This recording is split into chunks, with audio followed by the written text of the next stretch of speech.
SI point of వ్యూలో చూస్తే ఇదే యావరేజ్కి సంబంధించినటువంటి ఇష్యూస్. అర్థమెటిక్ మరియు రీజనింగ్కి సంబంధించి ఒక్కొక్క దాంట్లో నుంచి 50 క్వశ్చన్స్ మనల్ని అడగడం జరుగుతుంది.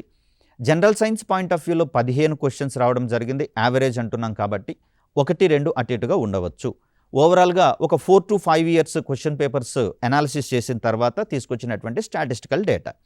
ఇక current affairs point of view విషయానికి వచ్చేసరికల్లా 20 మార్క్స్ మనకి ఇక్కడ కనిపిస్తున్నాయి.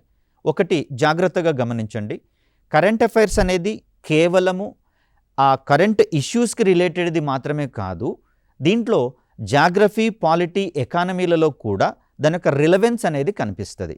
మీన్స్ ఎకానమీ పాయింట్ ఆఫ్ వ్యూలో ఆ సంవత్సరానికి సంబంధించినటువంటి బడ్జెట్ మీద కావచ్చు, లేదా ప్రపంచంలో ఉన్నటువంటి కొన్ని ఇండెక్సెస్ ఉంటాయి, శాంతి సూచీలు కావచ్చు. ఇలాంటి ఇండెక్స్లలో భారత్ యొక్క ప్రస్థానం ఎలా ఉంది అనేటటువంటి కోణంలో మనల్ని క్వశ్చన్స్ అడిగేటటువంటి అవకాశం ఉంది. కాబట్టి మిగతా టాపిక్లలో కూడా కరెంట్ అఫైర్స్ యొక్క వెయిటేజ్ పెరిగేటటువంటి అవకాశం ఉంటుంది.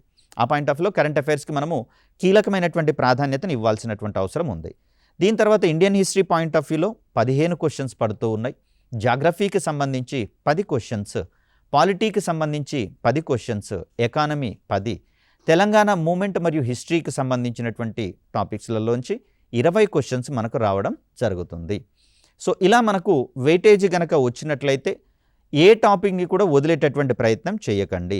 సార్ ప్రిలిమ్స్లో వాస్తవానికి వెయిటేజే కదా సార్, నార్మల్గా క్వాలిఫై అయితే సరిపోతుంది కదా అనేటటువంటి పాయింట్ ఆఫ్ వ్యూ చూస్తాం. కానీ గుర్తుపెట్టుకోండి, ఇప్పుడు చదివేటటువంటి ఈ ప్రిపరేషన్ ప్రిలిమ్స్ కోసం కాదు, మెయిన్స్ కోసం కూడా అనేటటువంటి దృఢ సంకల్పంతో చదివే ప్రయత్నం చేయండి.